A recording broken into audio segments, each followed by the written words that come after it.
Terutamanya orang-orang yang kita kata menderita kelumpuhan jiwa. Lumpuh jiwa, dah tak ada semangat nak hidup, dah tak menghargai dunia, dah rasa dunia yang tak guna. Itu lumpuh jiwa. Dah tak ada lagi semangat nak hidup, tak tahulah saya nak buat apa dah. Saya memang tak guna. Saya ni memang anak yang malam, saya ni memang isteri yang malang, saya ni tak tahulah, saya ni pekerja yang memang tak dihargai. Artinya orang yang sudah merasa dia tidak ada lagi harga diri yang baik. Semua negatif. Itu kita kata lumpuh jiwa. Bila lumpuh jiwa ni lebih teruk daripada lumpuh anggota. Okay, Umi jumpa seorang yang kena stroke, lumpuh kaki dan tangannya dari sebelah kiri, tapi datang kuliahnya senyum gelak, senyum gelak, senyum. Senyum sesenyum-senyumnya. Ya Allah, dibandingkan dengan orang yang sempurna nak senyum letih. Oh. Okay. Tadi sahabat Umi dalam mesyuarat, oi panjang mukanya. Maknanya dia terlupa kekuatan-kekuatan kita datangnya daripada bagaimana kita menampilkan air muka kita. Kalau nampak badannya sihat tapi jiwanya lemah, jiwanya lumpuh, jiwanya sengsara. Jadi kita bawa muka kita ke muka empat segi kita jumpa orang. Allahu Akbar dalam bercakap dalam keadaan muka-muka empat segi ni. Maka sekali lagi tolong bangun kekuatan. Walaupun kita ada duit RM1 ke dalam poket, walaupun belum makan tengah hari, belum makan pagi lagi, bercakaplah dengan penuh semangat kerana Allah merakam semua percakapan itu. Allah merakam semua senario itu. CCTV Allah ikut kita 24 jam. Susah macam mana, sakit macam mana, kalau masih boleh bercakap, bercakaplah dengan baik. Kita ni penyakitnya kalau sakit, Allah cakap, ya Allah lebih sakit lagi sakit itu sendiri. Okay? Jadi sekarang ini kita nak terima bahawa doktor ini menjelaskan bahawa pesakit-pesakit yang disibukkan dengan pekerjaan-pekerjaan yang sesuai, cepat sembuh sakitnya. Okay? Cepat sembuh sakitnya. Apa sebab cepat sembuh? Kerana dia terlupa yang dia sakit. Dia sibuk mengurus kerjanya sampai dia lupa nak mikirkan diri dia. Aku ni sakit sembuh ke dak? Aku ni sakit hilang ke dak? Aku sakit berapa lama lagi nak sakitnya? Okay? Juga dalam satu peristiwa di sebuah kilang ubat. Okay, ini di Perancis kalau tak salah Mi, lama juga dah bacanya. Ada sebuah kilang ubat yang kita kata pekerja-pekerjanya tunjuk perasaan sebab nak gaji banyak, nak gitu, nak gini, akhirnya mereka tidak bekerja. Tidak minat lagi bekerja. Okay? Jadi apa yang dibuat oleh pengurus syarikat? Pengurus syarikat menghantar mereka untuk membuat social work di hospital. Okay, social work maknanya kerja-kerja sukarela di ward-ward di hospital. Okay? Katalah hospital kanak-kanak lah, hospital orang yang lumpuh lah, hospital orang sakit mental lah, hospital orang yang sakit teruk, hospital orang yang orang patah kaki, patah tangan dan sebagainya. Mereka diminta membuat kerja-kerja kebajikan. Kerja-kerja kebaikan tolong bantu mengurus pesakit-pesakit. Okay? Mereka dihantar minggu pertama dan mereka terperanjat. Minggu kedua mereka dah kata kami tak nak lagi duduk sini, kami nak bekerja. Kami nak balik ke pejabat, nak kerja. Nak keluarkan balik ubat. Kerana semasa di hospital mereka dapat melihat bagaimana pengaruh, bagaimana harapan pesakit kepada ubat-ubat. Bagaimana berharganya ubat-ubat yang mereka keluarkan itu kepada pesakit-pesakit. Okay? Bila mereka melihat bahawa pesakit ini sangat memerlukan ubat-ubat. Ubat itu merupakan sebahagian daripada harapan-harapan untuk pesakit merasa akan sembuh. Okay? Maka baru mereka merasakan, ya Allah ubat ni penting benar rupanya. Kalau kami datang buat kebajikan ni tak ada apa-apa maknanya kalau daripada kami duduk di kilang ubat dan keluarkan ubat. Bantu mereka yang memerlukan ubat ini. Jadi setelah bekerja selama 2 minggu bersama dengan pesakit-pesakit, akhirnya semua datang balik ke pejabat. Semua datang balik ke kilang, minta bagi beritahu pengurus, kami nak bekerja semula. Bila pengurus kata, kenapa kamu nak bekerja semula sedangkan gaji kamu belum naik lagi? Kami sekarang baru tahu bahawa ubat yang kami keluarkan itu sangat besar maknanya kepada pesakit. Kami baru tahu bahawa ubat ini sebahagian daripada kebajikan kami, sebahagian daripada pertolongan kami untuk membantu pesakit-pesakit di hospital. Maka kerja-kerja yang dibuat semasa mereka di hospital, orang yang tadinya kita katakan sakit resah jiwa tadi, yang dikatakan lumpuh jiwa nak kerja, malah nak kerja dah. Tak kuasa. Itu nak masuk nak lumpuh jiwa lah tu. Lantak lah kau buat lah apa suka, kita tak kisah. Itu nak masuk lah lumpuh tu. Lumpuh kecil, lumpuh besar, lumpuh serius. Okay? Kalau lumpuh serius maknanya dia hilang harapan untuk hidup. Okay? Kalau kita masih kata, tak tahulah, itu baru nak setengah-tengah. Okay? Minta maaf banyak. Maka kita katakan akhirnya, okay, dengan menghantar mereka ke tempat kerja, bekerja, mereka melupakan sakit yang mereka ada. Mereka melupakan sakit. Ini kalau tadi yang pertama yang kita katakan, pesakit-pesakit itu diberi kerja mengikut kemampuan. Akhirnya mereka cepat sembuh. Apa sebab cepat sembuh? Sebab semasa mereka bekerja itu, mereka hilang rasa. Mereka terbangun balik rasa yakin diri. Oh, aku ni boleh kerja lagi sebenarnya. Walaupun dah pencen lah. Boleh, ada lagi banyak lagi kerja yang aku boleh buat. Aku ingat dah tak boleh apa dah. Maklumlah pencen. RTM, rehat tunggu mati. Jangan. Maka kita katakan, bila kita kata kalau dia lumpuh jiwanya, tak ada lagi semangat nak hidup, semangat jiwanya habis, kecewanya tinggi, maka disebabkan apa? Banyaknya perasaan ragu-ragu. Banyaknya rasa-rasa takut dan ketidakpastian. Tak tahulah lepas PKP ni macam mana, ya kilang dah tutup, saya dapatkan lagi kerja ke tidak, boleh bekerja ke tidak, kau tak kerja, nak makan apa kesudahannya. Itu je kita kata ragu-ragu tentang masa depan.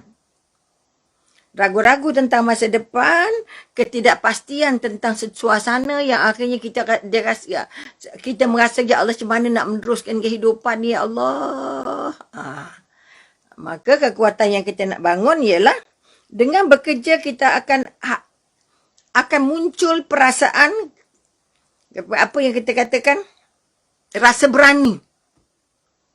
Rasa berani dan rasa percaya diri. Ni dua benda yang sangat hebat. Sebab itu orang sakit jangan dikurung. Kalau sakit boleh jalan, jom kita ajak jalan.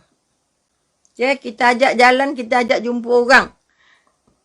Kalau dikurung di rumah, mak kan tak sihat, duduklah rumah. Awak kan tak sihat, duduklah rumah, awak pun nak berjalan. Kerana jumpa orang itu, berjalan itu, buat aktiviti itu, membantu dia dapat membangun semula keyakinan diri dan dapat membina apa yang namanya percaya diri dan keberanian. Sama jugalah kata Umi dulu memang kaki bersikal contohnya. Suka naik bersikal, jatuh bangun macam-macam. Tapi bila sampai umur tua ni, dan dekat 70 kita kata, udah rasa takut naik bersikal. Takut, padanya dah dulu pakar naik bersikal. Boleh panjat bukit, turun bukit semua. Dia jatuh bangun ni, usah cerita patah kaki, patah tangan ni, usah cerita lah. Okay?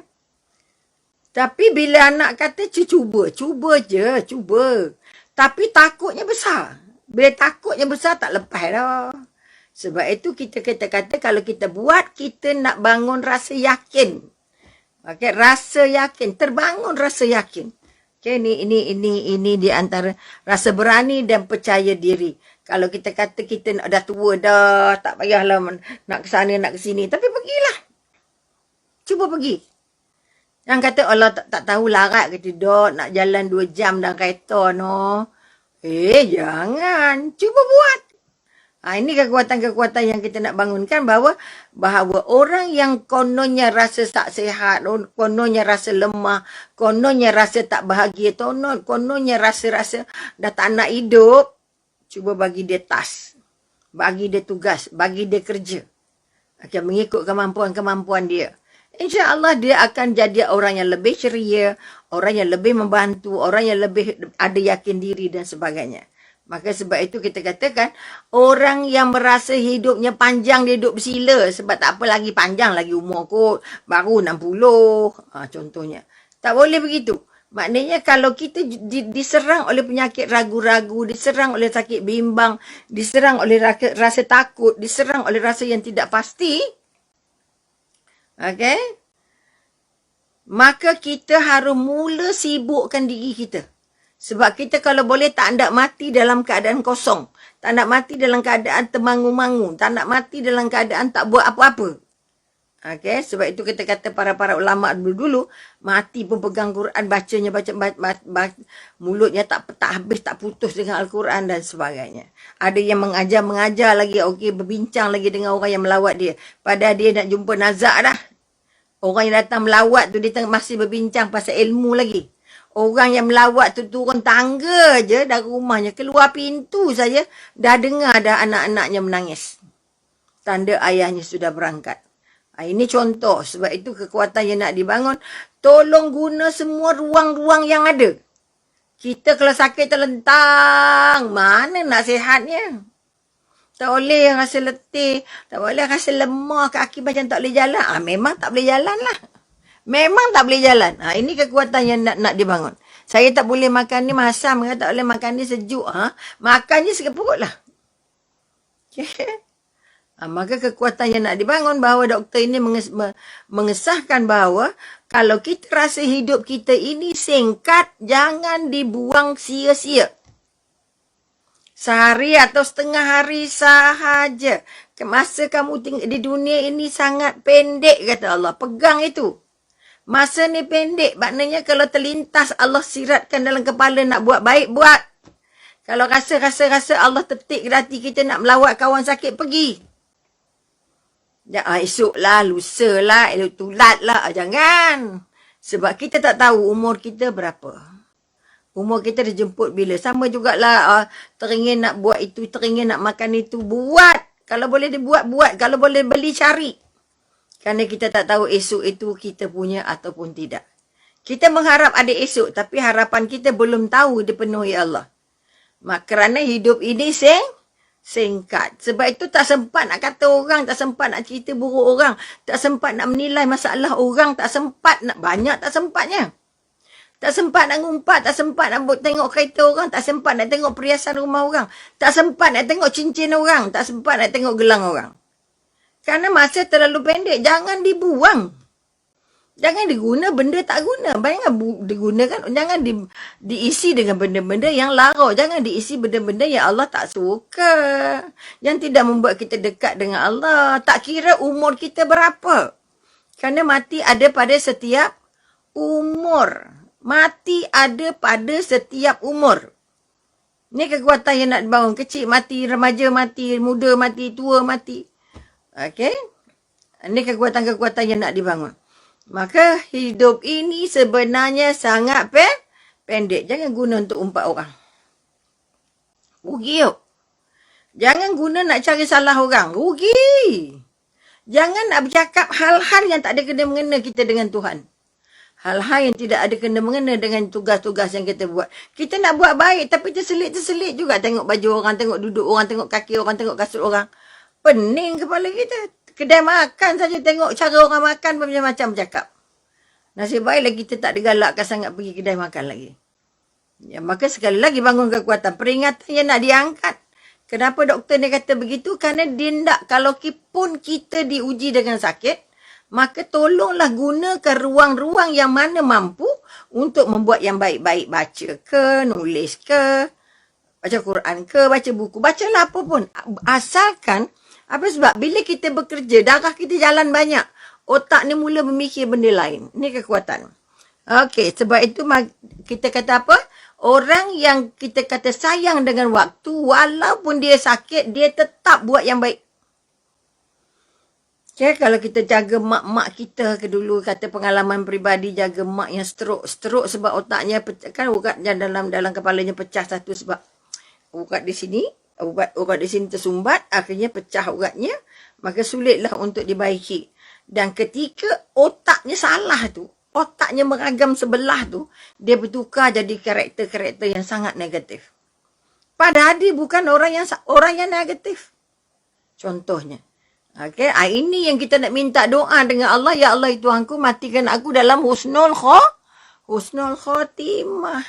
Kalau nak bagi sakit-sakit yang kita boleh tahan, sakit yang boleh kita sabar, sakit yang boleh ampun dosa, sakit yang mengangkat darjat kita jadi lebih baik. Sebab itu kalau sakit jangan mengeluh, kalau sakit jangan merungut, kalau sakit jangan cerita ke orang dan diam je. Sakit sikit cerita, sakit bengkak cerita, sakit gusi cerita, semua nak cerita. Jumpa orang, apa khabar, sehat walafiat. Ya Allah. Tak payah hurai, saya sakit kaki, sakit tangan, sakit kaki, sakit itu, sakit dada, sakit kepala. Oh, banyaknya sakit. Bukan dia boleh ubat pun. Yang ubat tu, yang kita juga. Yang bagi sehatnya Allah. Jadi simpan semua cerita buruk kamu. Cerita, simpan dosa kamu, simpan kelemahan kamu, simpan. Banyak simpannya.